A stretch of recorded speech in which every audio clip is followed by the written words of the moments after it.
Hello everyone, welcome to crazy GK trick.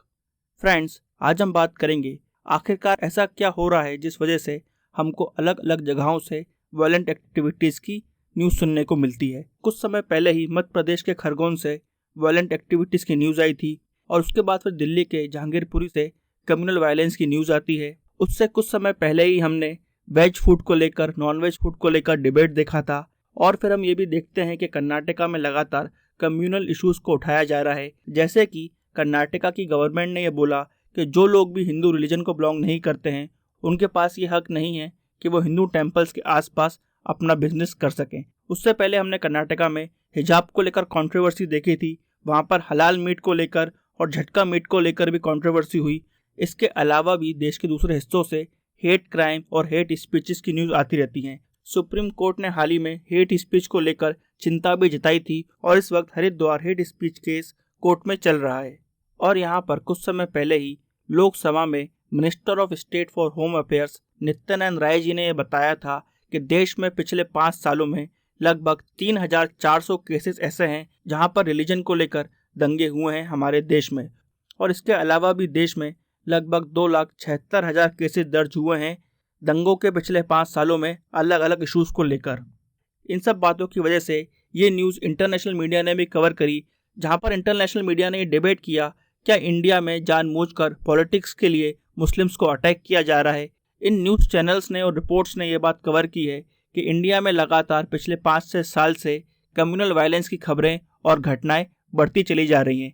और यहाँ पर हम ये भी देखते हैं कि अपोजिशन के लीडर सीताराम येचुरी जी ने ये बोला है कि इंडिया में कम्युनल वायलेंस बीजेपी के कॉन्स्पिरेसी के तहत बढ़ाया जा रहा है। इसके बाद फ्रेंड्स, हाल ही में 108 ब्यूरोक्रेट्स ने प्रधानमंत्री मोदी जी को खत लिखा, जहां पर उन्होंने प्रधानमंत्री मोदी जी से अपील की कि वो इस इशू पर कुछ बोलें और किसी भी तरीके से जो नफरत की राजनीति आज देश में देखने को मिल रही है उसको रोकने का प्रयास करें। तो फ्रेंड्स, आज हम बात करेंगे कि आखिरकार क्यों इंडिया में राइज ऑफ वायलेंस हमको देखने को मिलता है, कौन कौन से ऐसे इंस्टांसेस हैं जहां पर वायलेंस देखने को मिलता है, आखिरकार कैसे ये वायलेंस, ये हेट्रेड स्प्रेड होती है, फैलती है।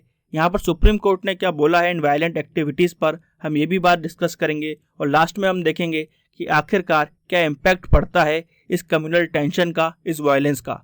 आइए सबसे पहले देखते हैं कि क्या क्या एग्जाम्पल्स हमको देखने को मिलते हैं वायलेंट एक्टिविटीज़ के। यहाँ पर हमको वायलेंट एक्टिविटीज़ देखने को मिलती हैं लिंचिंग के फॉर्म में, जहाँ पर एक मॉब जानबूझकर किसी एक व्यक्ति को टारगेट करती है उसके धर्म के आधार पर। और ऐसे बहुत सारे केसेस में हमने देखा है कि लोगों की मौत भी हुई है। यहाँ पर गवर्नमेंट ने 2017 के बाद लिंचिंग को लेकर डाटा कलेक्ट करना बंद कर दिया था, इसलिए यहाँ पर हम एग्जैक्ट फिगर नहीं बता सकते कि इंडिया में कितनी मॉब लिंचिंग होती हैं एक साल में। इसी के साथ साथ अब ये भी देखा जा रहा है इंडिया में इकोनॉमिकली बॉयकॉट किया जा रहा है कम्युनिटीज़ को धर्म के आधार पर, जो कि एक तरीके का डिस्क्रिमिनेशन है किसी भी कम्युनिटी के खिलाफ।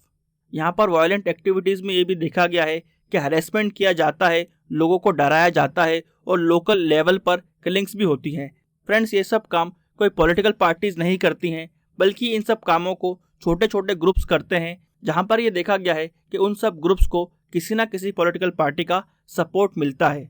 और इन सब के बारे में खबरें लगातार न्यूज़ में आती रहती हैं, जहाँ पर हमने ये देखा है कि कुछ दिन तक तो लोग रिएक्ट करते हैं, इन सब चीज़ों को रोकने की बात करते हैं, मगर फिर जो न्यूज़ आज आपको शॉक कर रही होती है, बाद में उस न्यूज़ को आप रूटीन न्यूज़ की तरह देखने लगते हैं और इन सब वायलेंट एक्टिविटीज से पब्लिक सेंसिटिविटी कम होती चली जाती है। क्योंकि यहाँ पर यह देखा गया है कि कुछ लोगों ने कट्टरता के रास्ते पर चलना चालू कर दिया है, इसलिए अब वो लोग वही काम करते हैं जिससे कट्टरता समाज में और बढ़ती चली जाए। आइए फ्रेंड्स, अब हम देखते हैं किस तरह से हेट्रेड को बढ़ाया जाता है और फैलाया जाता है। अगर हम पिछले कुछ समय से वायलेंट एक्टिविटीज़ के पैटर्न पर ध्यान दें तो यहाँ पर हम ये चीज़ नोटिस करेंगे, कुछ ऑटोनॉमस और एनोनिमस ग्रुप्स बन गए हैं जो बार बार ऐसी एक्टिविटीज़ में पार्ट लेते हैं। पिछले कुछ समय से ये बात नोटिस की गई है कि बहुत सारे क्लब्स बनाए गए हैं, दल्स बनाए गए हैं, सेनास बनाई गई हैं, वाहिनीज बनाई गई हैं और अधिकतर ये ग्रुप्स युवा संगठन द्वारा बनाए जाते हैं और बाद में यही ग्रुप्स लोगों को डराने का और धमकाने का काम करते हैं। यहाँ पर कहीं ना कहीं एक दबे रूप में पॉलिटिकल सपोर्ट दिया जाता है इन ग्रुप्स को और इनकी वायलेंट एक्टिविटीज़ को इग्नोर किया जाता है।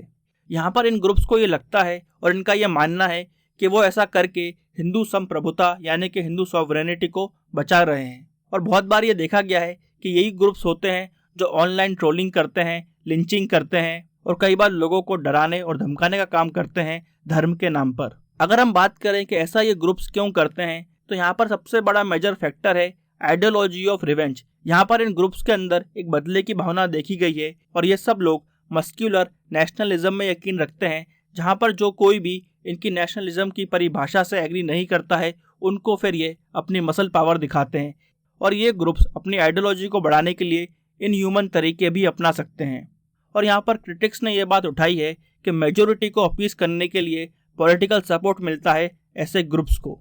आइए फ्रेंड्स, अब हम देखते हैं कि सुप्रीम कोर्ट ने इस मुद्दे पर क्या कहा है। यहाँ पर सुप्रीम कोर्ट का कहना है कि इंडिया में हमको हेट क्राइम्स इसलिए देखने को मिलते हैं क्योंकि यहाँ पर कुछ ग्रुप्स के अंदर इंटॉलरेंस है, वो किसी भी तरीके से अपनी आइडियोलॉजी को दूसरों की आइडियोलॉजी पर थोपना चाहते हैं, उनको डोमिनेट करना चाहते हैं और वो कहीं ना कहीं एक कम्युनिटी को लेकर, एक धर्म को लेकर प्रेजुडिस हैं। उनके अंदर पहले से ही एक पूर्वाग्रह है उस कम्युनिटी को लेकर, तभी वो उस कम्युनिटी को बार बार टारगेट करते हैं। यहाँ पर सुप्रीम कोर्ट ने ये भी बोला है कि ये हमारी संवैधानिक जिम्मेदारी है कि हम हमारे लोगों की लाइफ को प्रोटेक्ट करें और उनके ह्यूमन राइट्स को प्रोटेक्ट करें। यहाँ पर समय समय पर सुप्रीम कोर्ट ने एडमिनिस्ट्रेशन को और गवर्नमेंट को ये निर्देश दिए हैं कि सोशल मीडिया को रेगुलेट किया जाए। यहाँ पर जो मैसेजेस, वीडियो और भी जो मटेरियल हैं जिनके अंदर जानबूझकर हेट्रेट को फैलाया जाता है और कहीं ना कहीं वायलेंट एक्टिविटीज़ को बढ़ावा देने के लिए ऐसे कंटेंट बनाए जाते हैं, तो उस कंटेंट को रोकना बहुत ज़रूरी है और ये जिम्मेदारी यहाँ पर गवर्नमेंट और एडमिनिस्ट्रेशन की ही है। तो फ्रेंड्स, ये कुछ बातें हैं जो सुप्रीम कोर्ट ने कही हैं। आइए अब हम देखते हैं कि क्या इम्पैक्ट पड़ता है सांप्रदायिक हिंसा का, कम्युनल टेंशंस का किसी भी कंट्री पर। फ्रेंड्स, हम सभी जानते हैं कि ब्रिटिश ने इंडिया पर रूल किया और ब्रिटिश एक लंबे समय तक सक्सेसफुली रूल इंडिया पर इसलिए कर पाया क्योंकि उसने डिवाइड एंड रूल की पॉलिसी को अपनाया था।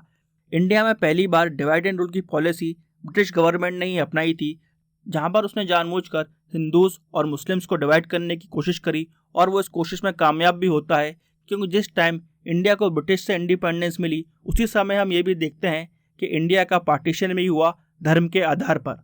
इसलिए फ्रेंड्स, ये कहा जाता है कि कोई भी सोसाइटी जहाँ पर डिवीजन है, जहाँ पर डिवाइसिव फोर्सेस हैं, वो कभी भी प्रोग्रेस नहीं कर सकती क्योंकि वो फिर कभी भी संगठित होकर एक देश की तरह नहीं सोच सकती।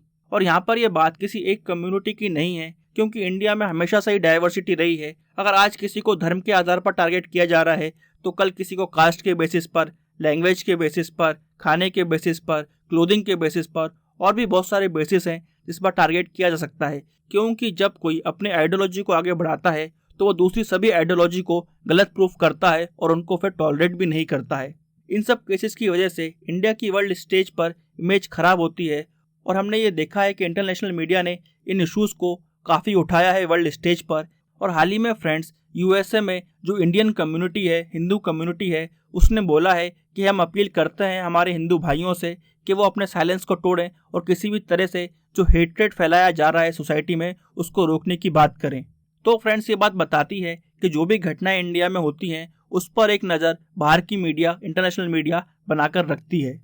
और यहाँ पर मीडिया ने ये बात उठाई है कि इन वायलेंट एक्टिविटीज़ की वजह से हम ये भी देखते हैं कि इंडिया में जिन लोगों को जस्टिस मिलना चाहिए उन तक जस्टिस भी अच्छे से नहीं पहुँच पा रही है, न्याय भी अच्छे तरीके से इन हेट क्राइम्स में लोगों को नहीं मिल पाता है। और फ्रेंड्स, यहाँ पर सबसे बड़ी बात यह है कि जो रियल मुद्दे होते हैं जैसे कि अनएम्प्लॉयमेंट, फार्मर्स की इनकम को डबल करना, वुमेन सेफ्टी, जो लोग कोविड की वजह से एक इकोनॉमिक क्राइसिस में चले गए हैं उन लोगों को ऊपर लाना और हमारी यूथ को हम कैसे एजुकेशन दें, उनको स्किल दें ताकि वो अपने आप को जॉब के लिए तैयार कर सकें, और भी ऐसे बहुत सारे इश्यूज़ हैं जिन पर ध्यान देने की ज़रूरत है। ये सब मुद्दे पीछे छूट जाते हैं और इन सब इश्यूज़ पर ध्यान देना बहुत ज़रूरी है क्योंकि इन सब इश्यूज़ पर जब तक हम ध्यान नहीं देंगे तब तक हमारा देश आगे नहीं बढ़ पाएगा।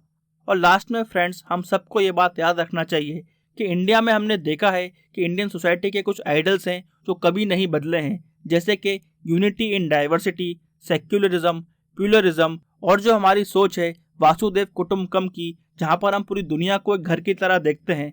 और अगर हम हमारे घर में ही शांति स्थापित नहीं कर पाएंगे, इंडिया के अंदर ही एक फैमिली की तरह नहीं रह पाएंगे, तो कहीं ना कहीं हम इन आइडल्स को फॉलो नहीं कर पा रहे हैं। और हमको ये बात याद रखना चाहिए कि इन आइडल्स की वजह से ही इंडिया की स्ट्रेंथ है और इंडिया की पहचान है पूरी दुनिया में।